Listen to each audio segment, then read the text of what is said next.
I'm Dan McFadyen, Managing Director of Edalex, and I'm joined today by Martin Bean. Martin is the founder and CEO of the Bean Center. Previously, Martin was the Vice Chancellor and President of RMIT University from February 2015 through July 2021. He previously held the positions of Vice Chancellor of the Open University, the UK's largest academic institution, and separately as General Manager of Microsoft's Education Products Group.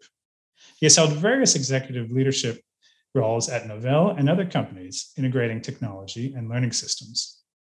In 2012, he launched FutureLearn, the UK's first at-scale provider of MOOCs. And in 2014, he was named one of the UK Prime Minister's business ambassadors. His career has focused on the intersection of education and technology. Martin, thank you so much for your time today. Lovely to talk to you again. Hello, Dan, and hello to everybody listening in today. It's a real pleasure to be here. And can I just say, Dan, I'm just such an admirer of the work that you and your colleagues are doing in this sort of amazing new world of alternative credentials and the future of work. It's just a pleasure being a fellow traveler with you. Well, thank you, Martin. Yeah, wonderful to hear those words, and likewise, admired you from afar, and it's been fantastic to get to know you over the previous years and months. Well, look, I want to come back to that intersection of education and technology, and there's so much to talk and discuss with you today. So let's dive into it. So late last year, you co-authored a review of university industry collaboration in teaching and learning for the Australian National Skills Commission. And in that report, you identified 7 strong, clear, short-term initiatives or actions that could be taken, as well as 4 longer-term reform directions that can make a strong impact if implemented. And ultimately, this is a fantastic opportunity, but it's complicated, right? And I might just read back a brief snippet from that report, where you identify that it involves aligning development of skills and education systems, accelerating the use of the Australian Skills Classification, reforming the AQF, the Australian Qualifications Framework, and supporting the development of a unified credentials platform. So there's a lot to it, and I want to unpack some of that with you.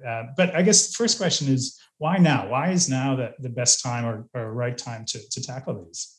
Yeah, I think it's not so much now episodically, Dan. I think this has been something that's been sort of slowly building for decades now, actually, is this need for all of us to recognize that learning is no longer disproportionately from sort of the age of 5 to 24, and then we just get on with work and live our lives. We've been talking about lifelong learning for quite a long time. But I think when you look at the pace of innovation, you look at how perishable hard skills are now, how quickly they become obsolete, how many changes in job a 15-year-old will have now through their life, which can be 15 to 20, unlike sort of my era, where perhaps you might have had 3 to 5 in your career. All of those things are sort of coming together now with the pace of technology and innovation to no longer make it a nice to have to learn for life, but to make it a must have.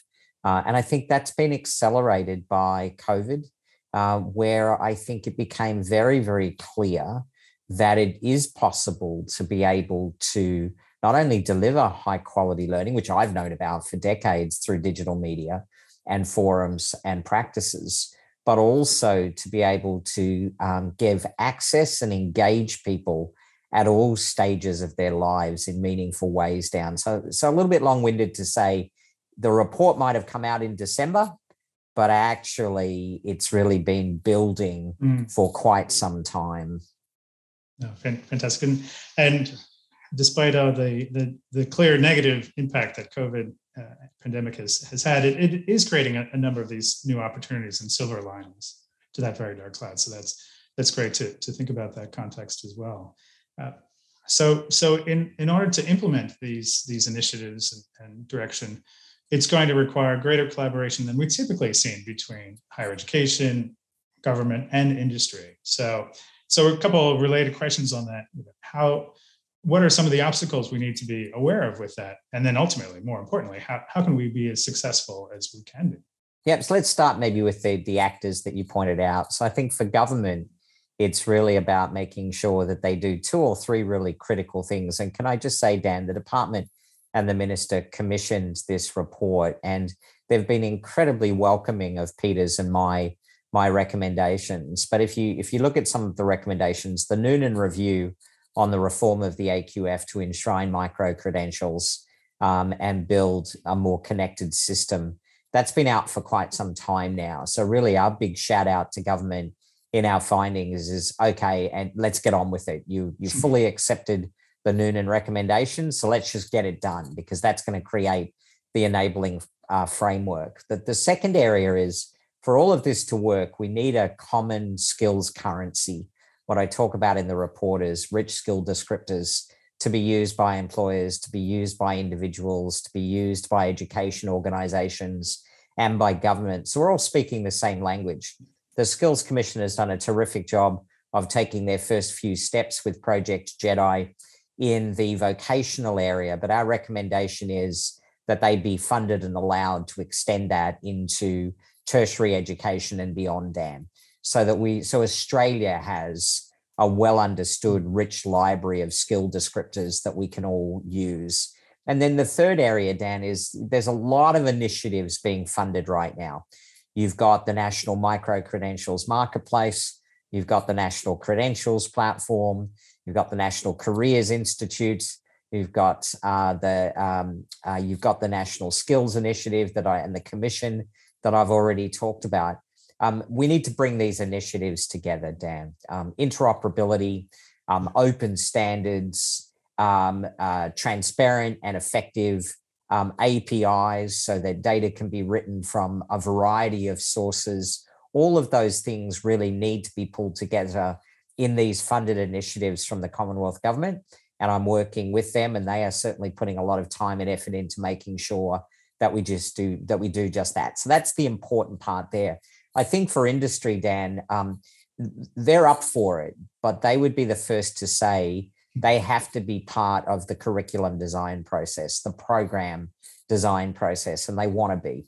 When we start talking about alternative credentials and wanting them to have immediate labour market impact, the more we can get industry working right alongside us to develop them, to teach them, to provide mentors for them, the more valuable those alternative credentials are going to be to the individuals.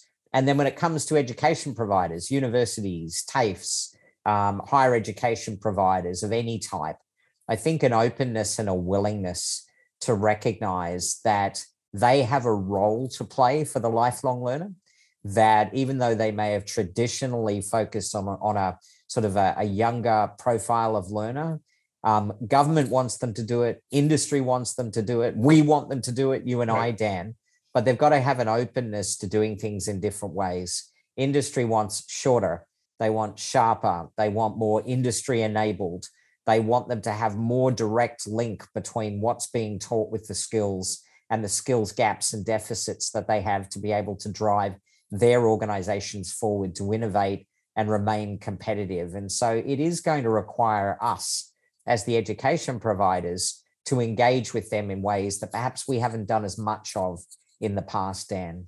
No, interesting, fascinating points there. And on your comment around the interaction and engagement with industry, I think traditionally, as you said, this is not just all starting from nothing today, but traditionally that's the industry involvement has perhaps been more visible on the vocational side, but certainly over the recent years, we've seen much more focus within the university sector on engaging that industry sector and really getting their input. And even on the vocational side, Dan, the feedback that we had through the consultations is that we've got to speed up. These skills are becoming, perishable faster. Technology is changing at such a rapid rate that we can't sort of build programs together and then let them have a shelf life that is too long, because then what ends up happening is the graduates from those programs are again not as valuable in the labour market as we all would want them to be. So even in the vocational areas, it's about how can we speed up the review and adaptation of those programs is what we heard loud and clear. Fantastic. Interesting. Now, you mentioned RSDs, rich skill descriptors. So those are a topic near and dear to my heart. We're currently involved in 2 different skills initiatives through the Open Skills Network, and really learning a lot, sharing, collaborating. So on the subject of RSDs and skills more broadly, I mean, why are those so important, both domestically and internationally? And first of all, Dan, can I just say thanks for waving the Australian flag in those global initiatives, the Open Skills Network, and the fact that you have been, invited and accepted to be part of their pilot programs, I think is just a credit to you. But I'm so glad Australia is involved, because when we talk about these rich skill descriptors, they can't be bound to a single state or a nation. The more global they are, the more valuable they'll be for the individuals. And that's why you and I are both very interested in the open sort of standards that are emerging out there. But the reason why it's so important, as I touched on before, Dan, is absent of really well-defined skill descriptors, we're left with really unhelpful labels like communication. So if you just say the skill is communication, oh my goodness, that could be interpreted as literally thousands of different skills, depending upon what job we're talking about, what area we're talking about, what nation we're in. It's just it's a starting point. Let me put it that way, but it's nowhere near what we're going to need to take the friction out of the ability for the individual to acquire the skills they need, have those skills validated, have them express them to the labor market, and have the labor market do a good job of being able to verify that individual actually has the skills that they're looking for, Dan. So to be able to do that, you need a common language, as I touched on. That common language, each of the skills needs to be able to be tagged against a unique identifier, so that we can start using technologies like machine learning and artificial intelligence and big data to be able to do a good job in individuals being able to express the skills that they've got in more nuanced ways, and for employers to be able to find them. And quite frankly, for we as education providers to do a better job of telegraphing what skills are actually being taught in the programs that we're offering, Dan. So think of it as the glue that really knits everything together, or the grease that takes all the grit out of the cogs. You can look at it either way, but that's why they're important. Either way works. And for me, as a dual American Australian citizen, maybe I do speak both languages, but American English and Australian English. But it actually, going through that process has been incredibly enlightening, both for us, but hopefully for the Open Skills Network team as well, and recognizing that Australia has decades of experience with skills and the classification, categorization of skills. But also that imperative to recognize that it's a big world, and there are different standards, different taxonomies that are very, very much adopted in different areas. So we need to be able to support those. But again, build that glue to bring everything together. And Dan, I think you'd agree with me that if people want to sort of play a little bit in this space, hats off to the work that MZ Skills have done over the last few years as well, in terms of trying to bring some open skills taxonomies to bear. So there's a number of different initiatives going on here. I think what we all want at the end of the day, though, are these really rich libraries of skill descriptors that we can draw on and build and modify and deposit back into for others to be able to use as well. Absolutely. And yeah, great. You flagged them. We connect in with MZ Skills database, and having more than 30,000 defined skills at your fingertips, job data tied to that as well. So really, really insightful. And again, for all the stakeholders involved, for the learners, critically, but for the institutions to think about their curriculum, and very importantly, from an employer perspective, to get a sense of what is communication. Communication in a medical sense, or in a technical sense, or in retail. It differs in so many different contexts. Let's pivot a little and talk a bit about flexible learning pathways. I'd love to get your perspective on those. That was one of the report's longer term directions. And with a goal towards moving toward a more integrated tertiary education sector. We're fortunate here in Australia to have dual sector universities such as RMIT that are already serving a broader need and cohort of learners. What's your take on the sector more widely? Are they ready, and how do we make that happen? Yeah, I think that the sector is absolutely ready, Dan, for us to start breaking down some of these unhelpful disconnects between the various elements of the post-secondary education system. Many think of it as sort of the TAFE system to the left, the university or higher education provider system to the right, which is actually very unhelpful. So this notion of being able to connect the dots in the system to be able to build much more free-flowing pathways between vocational education and higher education, where we can signal to the individual what those various pathways might look like, but also make sure they don't hit any dead ends. We don't sell them a hollow promise that if they go and exceed and do very well in one area, that the door will be shut to them as they try to bring that prior learning to another part of the system. As you mentioned, Dan, RMIT is a dual sector university, so we have a very vibrant TAFE or vocational education environment as well as the higher education environment. And we've for years sort of had those connected pathways between vocational and higher education. And the other thing that I think we need to be open-minded to is that right now the system sort of walks you up a ladder where you start in vocational education and you walk up into higher education.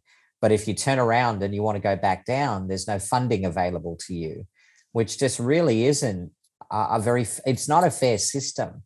So many of our engineering graduates at RMIT turned around and did the vocational refrigeration certificate because that's what got them their first job, Dan. Now, they later go on and use all that they've learned for their engineering degree, but the ticket into the first job was actually the certificate because the labor market immediately recognized that and needed that, Dan. So I think that the system is ready and the actors to a large degree are ready, but there still are some structural impediments, which is why we've recommended the Noonan review around the AQF get immediately adopted.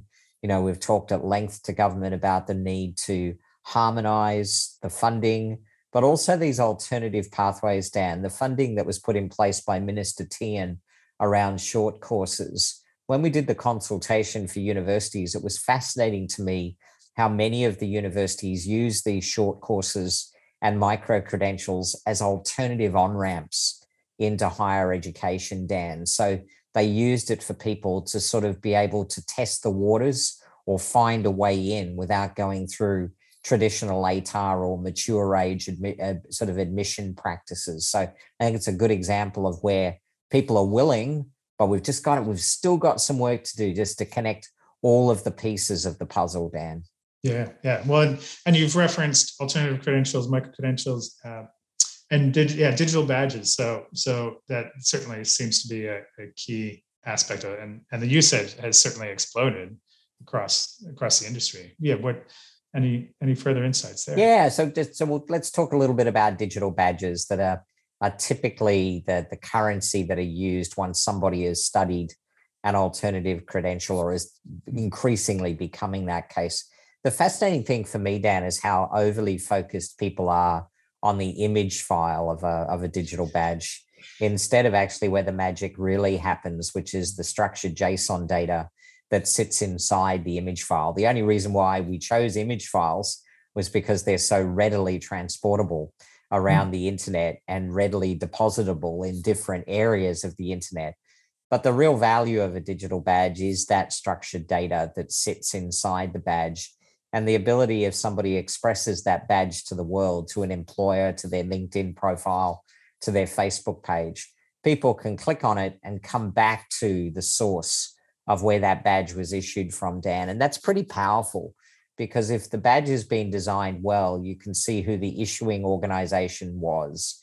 You can see a description of the badge itself, and you can see how it was earned and what was required to be able to earn the badge. If there's attachments to the badge, you can go out and you can see other documents that actually are proof or evidence of what the individual learned to acquire the badge. And that's all really important, because the currency of old was our testamo, which hangs on our wall.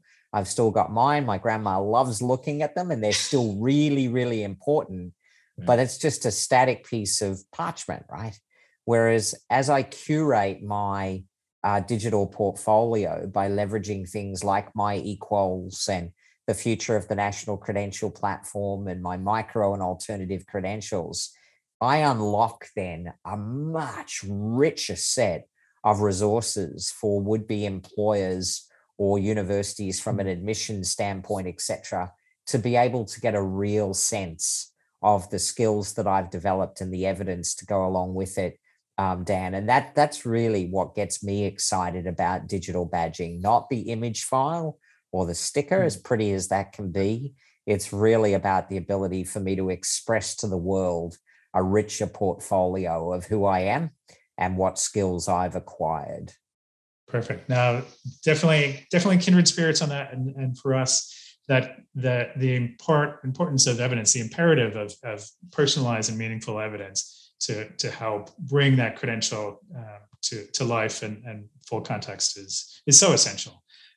Well, I want to build on that and actually weave together a couple other threads and comments that you made. At the beginning, you said that we're on this journey together, and I recently took a journey back to America for the first time in 2 years, which was a wonderful experience, a bit surreal to be traveling internationally again. But I was fortunate enough to attend the IMS Global Digital Credentials Summit in Atlanta. And there was fascinating research and studies and initiatives that are coming out of that.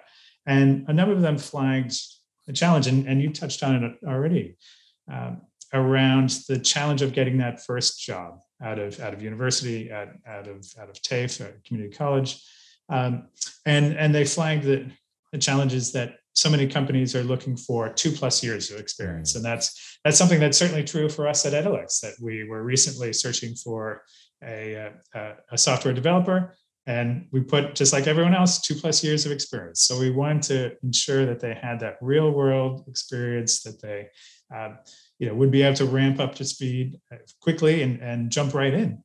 So how do we help learners get across that chasm, target that employability challenges that they have? Interested in your thoughts on that, and boot camps, hire, train, deploy models, lots of different innovative models that are coming out. Yep. Look, in Peter's and my review that we've referenced a couple of times that came out in December, we talk quite a lot around a concept in higher education that will be familiar to everybody listening around work integrated learning. Mm-hmm. We actually turn that a little bit on its head and talk about learning integrated work in the report a little bit as well. We talk about cadetships. We talk about, the ability to bring the voice and experience of industry right inside the programs themselves. I think if you really cut to the chase, Dan, it's about education providers needing to do a much, much better job of bringing the real world of work into their programs, or structuring the programs in a way where people can actually develop the experience that they need, and to have the university be able to assess that and credential that and write that into the transcript so that employers can actually verify it and be comfortable that that individual did actually have the experience to go along with the formal learning or the classroom or digital learning that they did, Dan. It sounds really simple. In actual fact, for many higher education providers, it's a particularly scaled ones. It's an incredibly complex set of challenges to do it, but it's got to be done. If you really think about the most employable graduate, Dan, it will be somebody that has studied something that is really valuable in the labor market, that has been well designed and well put together, coupled with the ability, whilst doing the study for that program, to develop human or enduring, or often gets described as soft skills, and have those verified by the university and have micro credentials issued against those.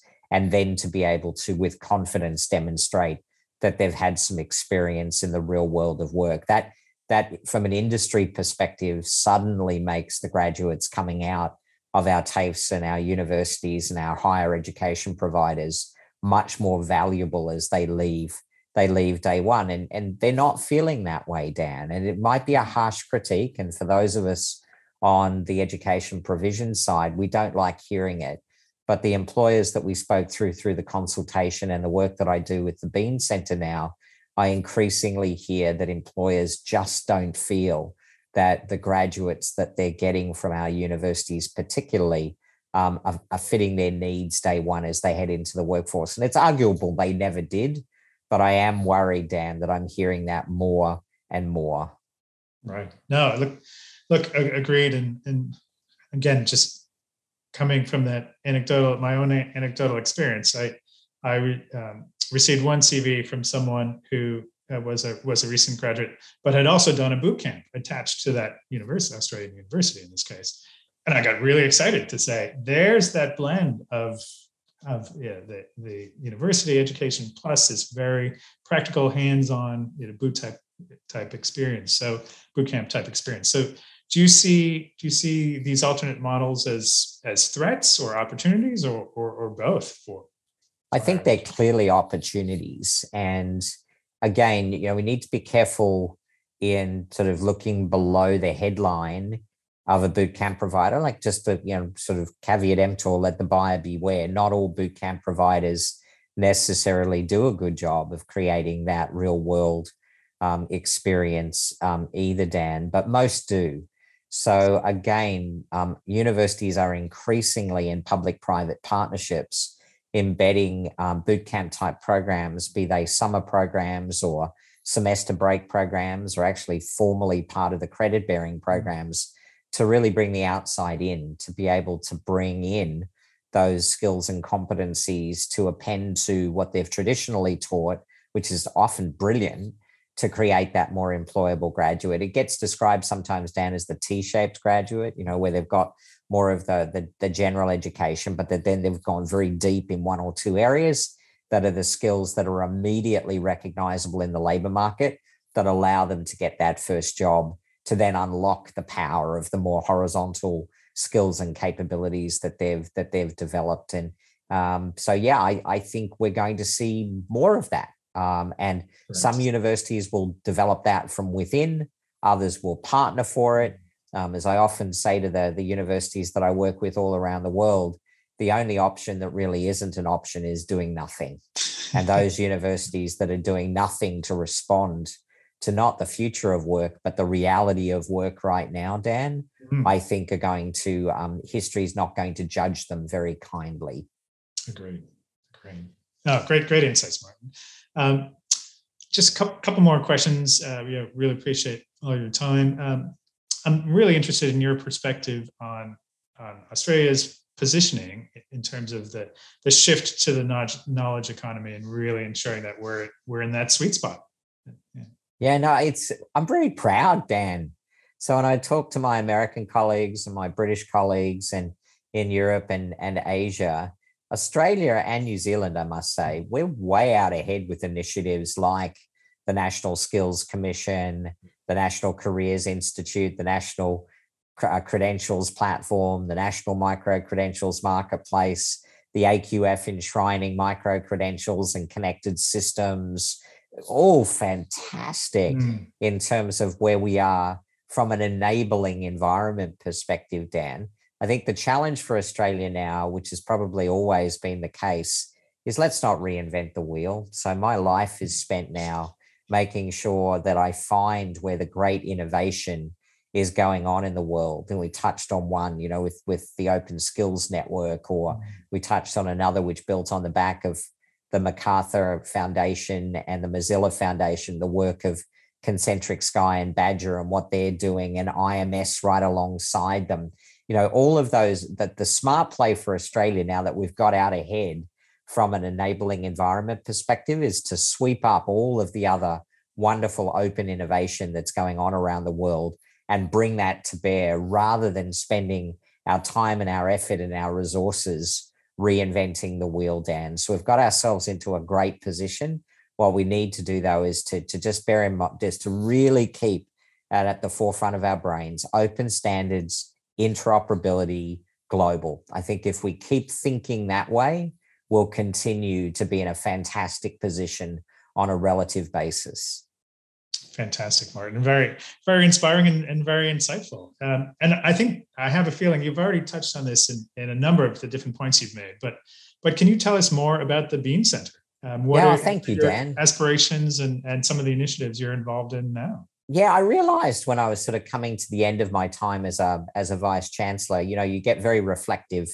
And I looked back on my career and I realized there were probably three core narratives that were the red threads that ran through my working life, Dan. One you touched on, which is I've always been at the intersection of education and technology. I mean, my degree is in adult ed, but I immediately started getting involved in how technology back to the first PC days really could be used as part of education. The second, Dan, is that my whole career I've been actively involved at all levels of government and industry in skills. Because I came from the technology industry, there is always a skills deficit in technology. It's just the nature of the fact that we just can never provide enough people with the skills we need to keep up with where the innovation is going. So skills has been a red thread. But then the third area that I realized, Dan, was being a global traveler in my life, having worked all over the world for my whole career. I was in this sort of really unique position to be able to unlock my network in the innovation space, to be able to create what I describe as a collaboration hub, to be able to bring like-minded people to bear so that others can learn from them rapidly. So the center that I've started is really about just perpetuating that work, Dan. It's making sure that I'm doing all that I can at a policy level and industry level and sector level to promote alternative credentials in the future of work. I'm doing all that I can for Australia and New Zealand to bring the innovation that I find happening all around the world back to us so that we can leverage it wherever we can. And then, of course, I just am thrilled to be able to give advice to open-minded people as I learn more about that on a daily basis to be able to help solve those challenges. And what's fun, Dan, is that's increasingly in secondary schools, in TAFE systems, in government, in universities, in corporate universities, which is the area that's just on fire right now. So that's where my center is positioned. And I call it the preferment stage of my life, Dan. I only work on stuff that I prefer to work on, which is a lovely chapter of my life. Nice. That's exciting. I heard you use that expression, which I'd never heard before, just last week, actually. And I thought, what a fantastic expression, and how fortunate we are that you are focused on that preferment stage. And I know, personally and professionally, I've gained so much from your insights along the way over the past months. So really appreciate everything that you've done for me and our company, Edalex, and much more importantly, on that global scale and the impact that you're having on so many organizations, which ultimately will translate down to individual learners, which is why we're all in this industry. What a nice place to wrap up to, because that's certainly why I've always been in it, Dan. And it's why, as you know, you are as well, but of a father of awesome young women, I want them to have the same career chances and opportunities in their lives, ideally living close to home in Australia rather than scattering all around the world. And we'll only do that if we make sure Australia stays at the forefront of these future of work initiatives. So thanks for the opportunity today, Dan, and thanks for all of your collegiality, friendship, and support. It's a real pleasure working with you. Likewise, Martin. Couldn't have said it better. So thanks again for your time. You're welcome. We'll wrap up here. Thanks again. Bye now.